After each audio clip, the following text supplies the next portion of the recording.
ಎಲ್ಲಾ 28 ಮಕ್ಕಳು ಸ್ಟೇಜ್ ಮೇಲೆ ನಾಟಕದಾಗ ಬರ್ಲಿ ಅನ್ನೋದಕ್ಕ ಎಲ್ಲಾರನು ಟೀಮ್ ಮಾಡಿ ತಗೊಂಡೈತಿ ನೋಡ್ರಿ. ಇದು ಮೊಬೈಲ್ ಇಲ್ಲದ ಕಾಲದಲ್ಲಿ ಜನ ಮಲ್ಕೊಂಡಾಗ ಹಿಂಗ ಆರಾಮಾಗಿ ಮಲ್ಕೋತಿದ್ರು. ಅದ್ರ ನಂತರ ಮೊಬೈಲ್ ಇದ್ದಾಗ ಹೆಂಗ್ ಮಲ್ಕೋತಾರೋ ಹೆಂಗ್ ಹೇಳ್ತಾರ. ಆಮೇಲೆ ಮೊಬೈಲ್ ಇಲ್ದಾಗ ಹೆಂಗ್ ಊಟ ಮಾಡ್ತಿದ್ರು, ಮೊಬೈಲ್ ಬಂದಾಗ ಹೆಂಗ್ ಊಟ ಮಾಡಕತ್ತಾರೋ. ಆಮೇಲೆ ಮೊಬೈಲ್ ಇಲ್ದಾಗ ಹೆಂಗ್ ಆಟ ಆಡ್ತಿದ್ರು, ಮೊಬೈಲ್ ಬಂದಾಗ ಹೆಂಗ್ ಆಟ ಆಡಕತ್ತಾರೋ.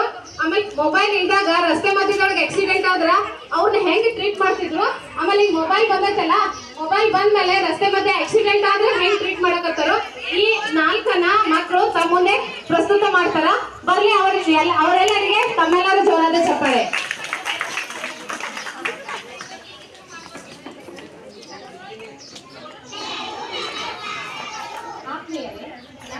ಕಲಿಕಲಿ ಮಕ್ಕಳು ಈಗ ಮೊಬೈಲ್ ಬರುವ ಮೊದಲಿನ ಜನರ ನಿತ್ಯದ ಜೀವನ ಹೇಗಿತ್ತು ಹಾಗೂ ಮೊಬೈಲ್ ಬಂದ ನಂತರದ ಜನರ ಜೀವನ ಹೇಗಿದೆ ಅನ್ನೋದನ್ನು ಒಂದು ಚಿಕ್ಕ ನಾಟಕದ ಮೂಲಕ ತಮ್ಮ ಮುಂದೆ ಪ್ರಸ್ತುತ ಪಡಿಸುತ್ತಾರೆ.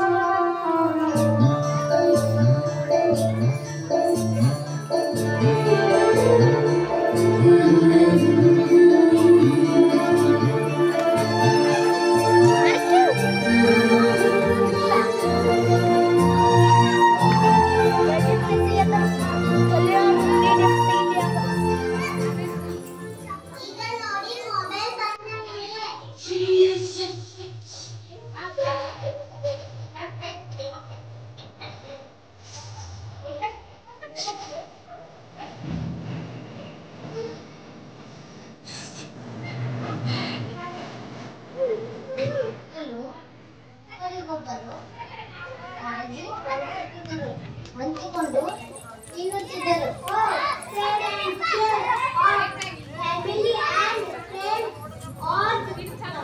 ಅದೇ ಕಾತು ವಾಸ ಬೇರೆ, ಅದೇ ಮಣ್ಣು ಬಣ್ಣ ಬೇರೆ, ಅದೇ ಮಕ್ಕ ವಾಕ ಬೇರೆ, ಮಣ್ಣು ಮಟ್ಟು ಮಾರಲಿಲ್ಲ மத்த நாட்டு சுவையில்லாமே ஒத்த வேலை உடைய போல சுத்தமான நம்மூர் சுவையோ ஆத்தா தந்த உசுர போல.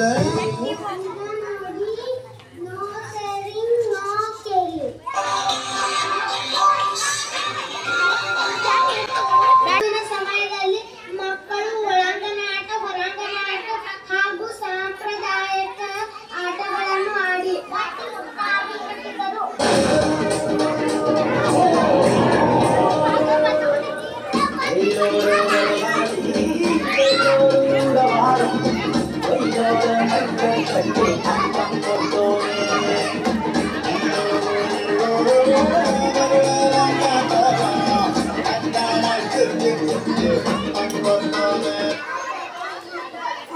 ಮೊಬೈಲ್ ಗೇಮ್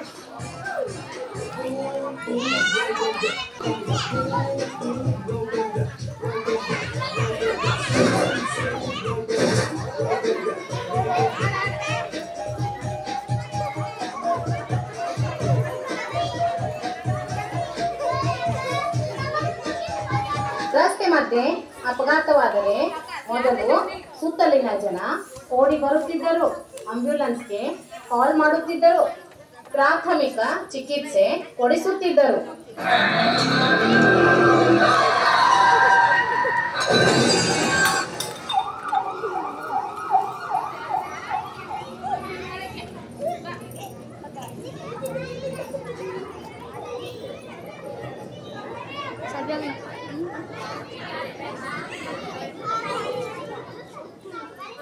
ಆದರೆ ಈಗ ಎಲ್ಲರೂ ಜೀವ ಹೋಗುತ್ತಿದ್ದರು ಮೊಬೈಲ್ನಲ್ಲಿ ಬಿಜಿ, ಸೆಲ್ಫಿ ತೆಗೆಯೋದ್ರಲ್ಲಿ ಬಿಜಿ, ಫೋಟೋ ಪೋಸ್ಟ್ ಮಾಡೋದ್ರಲ್ಲಿ ಬಿಜಿ.